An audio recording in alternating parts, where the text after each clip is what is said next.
اللہ الرحمن الرحیم۔ اللہ کے نام سے شروع جو نہایت مہربان رحم والا۔ حضرات محترم، اس سے پہلے ہم نے آپ لوگوں تک مکتوبات 2 صدی کی پہلی مکتوب پہنچائی ہے۔ اب دوسری مکتوب کی طرف بڑھتے ہیں۔ دوسری مکتوب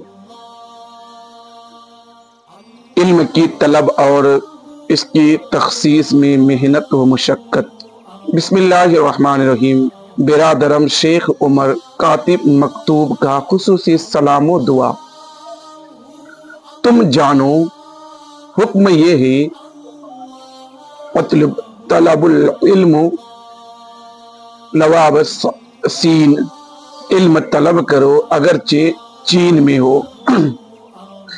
لیکن لوگوں کا حال اس کے برعکس ہے، گویا ان کو حکم دیا گیا ہے کہ اطلب الدنیا ولواب الدین، دنیا حاصل کرو اگر اس کے لیے تمہیں چین جانا پڑے۔ اگر کل قیامت کے دن یہ سوال ہو کہ کیا تم تک طلب العلم فریضۃ علی کل مسلم و مسلمۃ، علم حاصل کرنا تمام مسلمان مرد اور مسلمان عورتوں پر فرض ہے،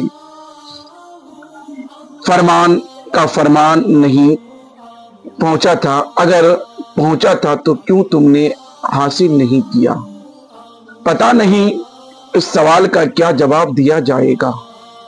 شاید یہ جواب دے کہ زن و فرزند کا غم، کھانے کپڑے کی فکر نے فرصت نہیں دی۔ اگر یہ عذر قبول ہو گیا تو پورے طور پر چھٹکارا مل جائے گا۔ کیا کہا جائے؟ یہی نہ کہ پھر تو اچھا ہے یہ مال و اسباب موجود ہو۔ جس نے کہا ہے کیا خوب کہا ہے، کتے نے اگر مردار پا لیا تو اس نے سمجھا جان مل گئی، گدھے کو جو مل گیا اس نے جانا کہ زعفران ہے، اس نے جانا کہ زعفران ہے۔ اے بھائی، جبکہ شرع میں بغیر علم کے عمل کی درستگی قطعاً ممکن نہیں، اور اسے عمل سے کوئی فائدہ نہیں پہنچ سکتا، مقصود تک پہنچنا عمل کے بغیر نہیں، تو ضروری ہے کہ علم کا طلب کرنا فرض ہو جائے۔ سعادت کی راہ رسوم و عادت کو ترک کیے بغیر نہیں دیکھ سکتے، فرع کا دیکھنا ہی اصل کا دیکھنا ہے۔ طبیعت و خصائل پر نگاہ رکھنا شرع کا غلام ہوتا ہے، لیکن علم وہ نہیں ہے جو عمرا و سلاطین کے در تک تمہیں پہنچائے یا تمہیں قاضی و مفتی بنا دے۔ علم سے میری مراد آخرت کا علم اور حق سبحانہ و تعالیٰ کی راہ کا علم ہے۔ دیکھو، کہیں غلطی میں نہ مبتلا ہو جانا۔ علماء دنیا سے خود کو ایسے بچاتے رہو جیسے شیطان سے بچتے ہو۔ اور یہ حدیثوں میں آیا ہے، کسی عزیز نے کہا ہے کہ یہ سارے علوم جسم مختصر کے ہی، خدا کی راہ میں چلنے کا علم دوسرا ہی ہے۔ حرف تو کاغذ کو سیاہ کرتا ہے، وہ قلب تاریک کو کہاں ماہی تاباں بناتا ہے۔ ایک بزرگ نے شیطان کو دیکھا، بیکار و معطل بیٹھا ہے۔ انہوں نے پوچھا، اے ملعون، تو بیکار کیوں ہے؟ اس نے کہا، اب جب کہ علماء دنیا پیدا ہو گئے ہیں، میرا کام ختم ہو گیا ہے۔ تو تمہیں معلوم ہو کہ آدمی جو کچھ کرتا ہے وہ 2 طرح کے ہیں۔ ایک تو وہ ہے جو تجھے خدا تک پہنچاتا ہے، مثلا تمام طاعت و نیکیاں، اور دوسرا عمل وہ ہے جو خدا سے تجھے دور کرتا ہے، وہ گناہ اور برائیاں ہیں۔ طاعت و معاصی، ان دونوں کا جاننا ہر آدمی پر فرض عین ہے، اور تمام مہمات میں اہم ترین مہم ہے۔ ان دونوں یعنی طاعت و معصیت کے احکام کے علم کے ساتھ اگرچہ تھوڑا ہی عمل ہو تو وہ اللہ تعالیٰ کے نزدیک بہت زیادہ ہے، اور اس علم کے بغیر اگر کوئی جان کی بازی بھی لگا دے اور کتنا ہی زیادہ عمل کرے تو وہ بہت تھوڑا ہے، بلکہ کچھ بھی نہیں ہے۔ اسی کو کہا ہے علم کی مثال نر کی ہے، عمل مادہ ہے، دین و دولت اسی سے پیدا ہوتی ہے۔ عمل بغیر علم کے سود مند نہیں ہوتا، بے مغز کے بیچ سے خوشے اور گوشے شگوفے نہیں نکلتے، خوشے اور شگوفے نہیں نکلتے۔ یہ تو اعضاء و جوارح کے عمل کا علم ہے۔ جو کہا گیا ہے وہ صاف صفات ممکنہ کے دل جس کے اوصاف سے متصف ہوتا ہے۔ یہ بھی دو قسم کے ہیں، ایک قسم ان صفتوں کی ہے جس سے اللہ تعالیٰ کی قربت حاصل ہوتی ہے، وہ صفات محمودہ یعنی تمام اچھی صفتیں ہیں، جیسے توبہ، زہد، توکل، رضا و تسلیم وغیرہ، اور دوسری قسم اللہ تعالیٰ سے دور کرنے والی صفتیں ہیں، یعنی صفات مذمومات، جیسے دنیا کی محبت، مال و جاہ کی محبت، حقد، حسد، کبر، بخل اور اسی طرح کی دوسری تمام بری صفتیں۔ ان دونوں قسم کے احکام کا علم بھی فرض عین ہے، کیونکہ اس علم کے بغیر عمل صحیح نہیں ہو سکتا اور بغیر عمل کے مقصود تک نہیں پہنچ سکتے۔ یہ شعر اسی معنی میں ہے، زبان بند رکھو کہ اس کے عاشقوں کو عشق میں بولنے کی اجازت نہیں۔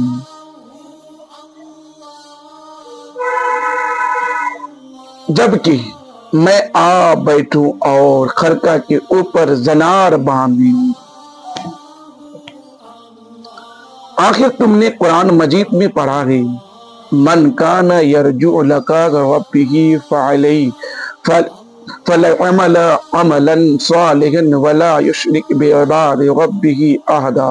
جو شخص اپنی پروردگار کی ملاقات کی امید رکھتا ہے تو اسے چاہیے کہ نیک عمل کرے اور اپنے پروردگار کی عبادت میں کسی کو شریک نہ کرے۔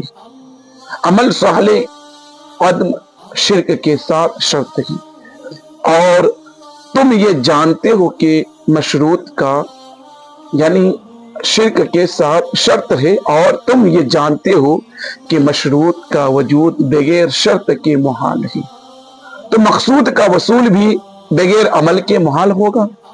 یہاں تمام سلکان راہے سر پر خاک و دھول اڑا رہے ہیں اور اپنی معصیت پر، اپنی مصیبت پر ماتم کر رہے ہیں۔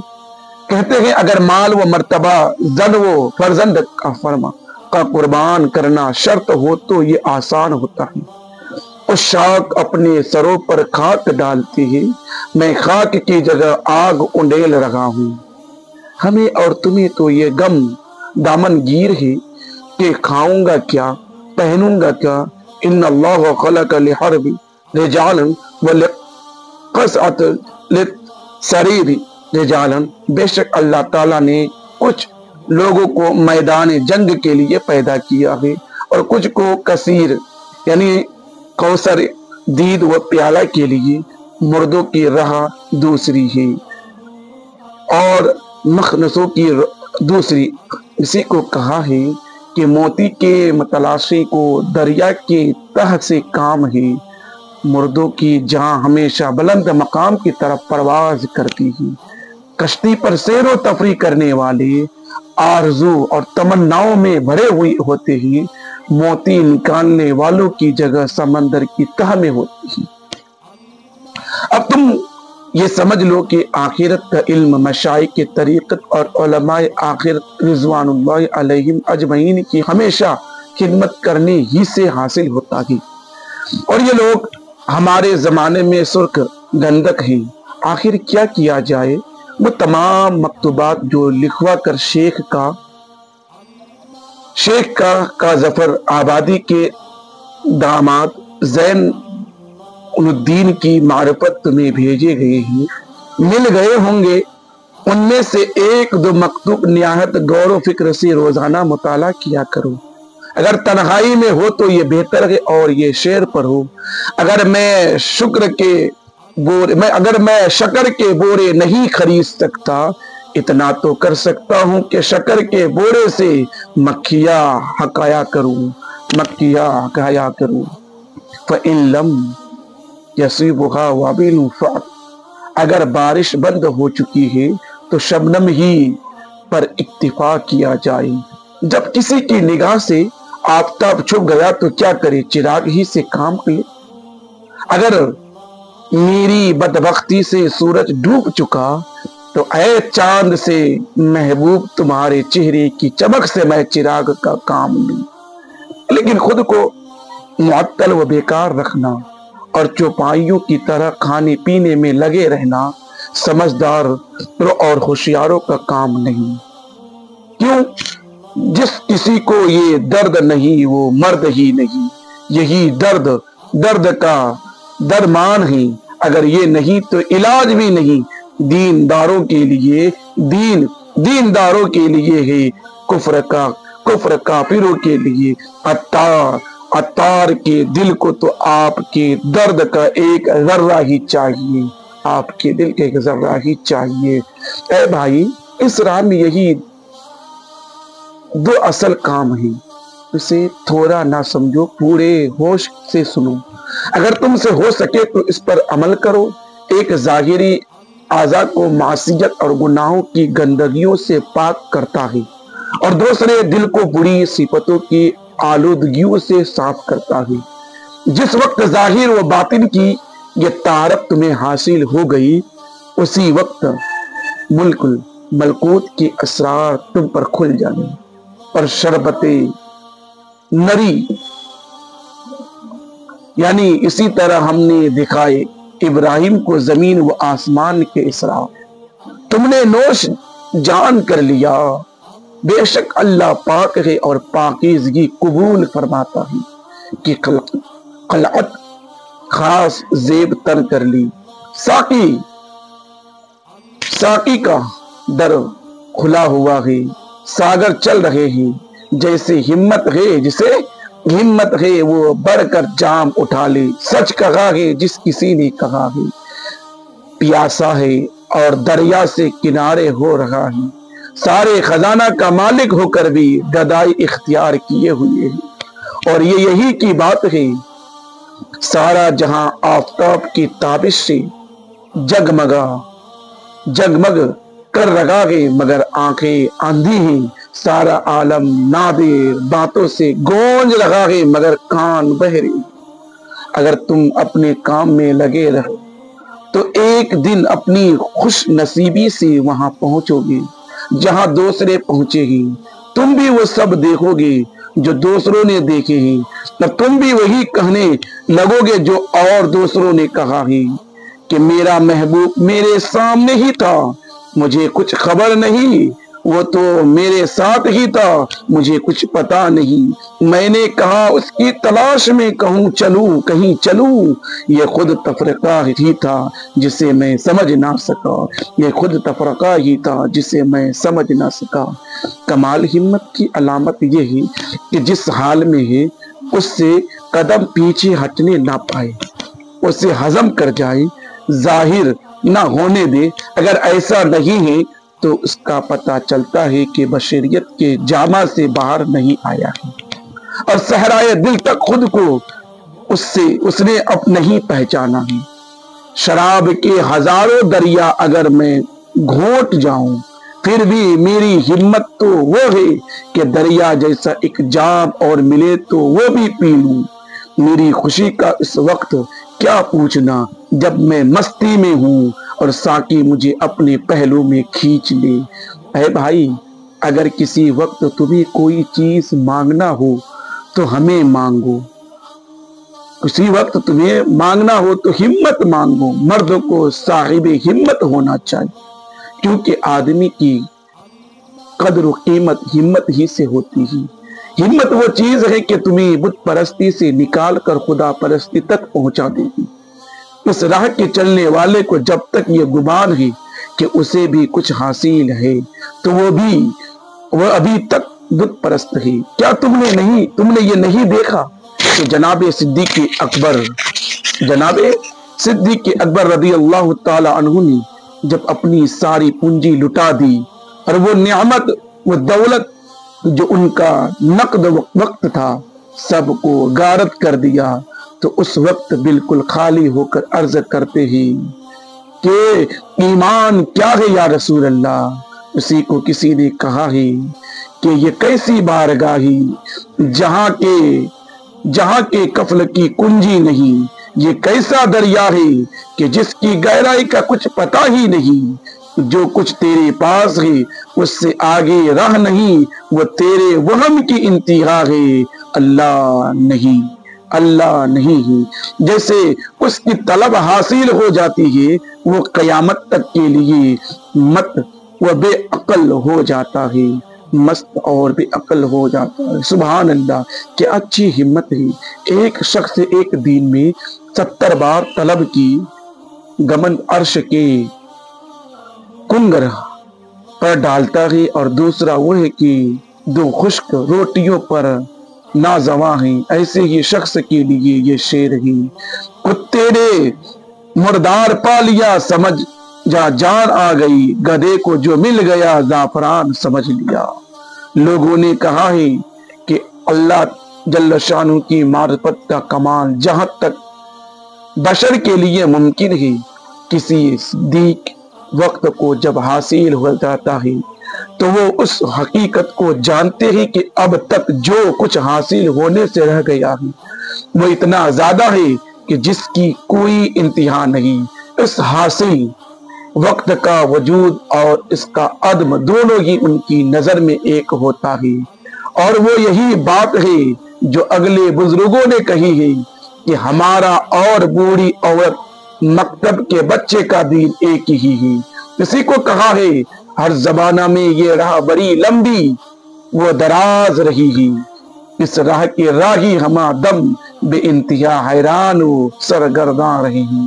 اگرچہ یہ آسمان ہے اور یہ چاند سورج ستارے تاباں وہ درخشاں ہیں، تو کیا ہوا رات و دن چکر میں ہی، رات و دن چکر میں ہی۔ اگر کوئی کہے کہ ایک عارف کامل کا دین کسی مقلد کے دین کے برابر کیسے ہو سکتا ہے، تو اس کا جواب یوں دو کہ 100 کا عدد 1 سے بلا شبہ زیادہ ہے، لیکن اگر تم کروڑوں اور اربوں کے اعداد شمار پر نگاہ کرو تو یہ 100 کا عدد بھی اس کروڑوں اور اربوں کی عدد کے مقابلے میں ایک ہی عدد کے جیسا ہوگا۔ یہ تو تم نے سنا ہوگا کہ ایک وقت خواجہ بایزید بستامی رحمت اللہ علیہ فرما رہے تھے، سبحان ما عظم شان، کس درجہ میری پاکی ہے اور کتنی بڑی ہے میری شان۔ ان کا معاملہ معراج کمال تک پہنچ چکا تھا، لیکن جب وہ آخری گھڑی آئی تو کیا فرمایا؟ کہا کہ اگر ایک وقت سبحانی ما عظم شانی میں کہا تھا تو میں آج تک مجوسی تھا، اب اس وقت وہ زنار توڑتا ہوں اور پھر سے اقرار کرتا ہوں، اشہد اللہ الہ الا اللہ و اشہد ان محمد عبدہ و رسولہ۔ کبھی تو میری مٹھی سونے چاندی سے بھرتی ہے، کبھی میرا دل مفلس وہ کلاش ہوتا ہے، کبھی میرا دل خوشی میں مست اور کبھی گھائل ہو رہتا ہے، کبھی لوگ مجھے پیچھے ڈھکیل دیتے ہیں اور کبھی ان کا پیش رو ہوں، میں اپنے زمانے کا تماشا بنا ہوا ہوں، اپنے زمانے کا تماشا بنا ہوا ہوں۔ والسلام شرف منیری۔ میرے عزیز دوستو، اب یہ آپ کی ہوئی دوسری مکتوب مکمل۔ اب تیسرے مکتوب کی طرف ہم بڑھتے ہیں۔ تیسرے مکتوب یہ نیت کے خلوص اور ارادت کی درستی میں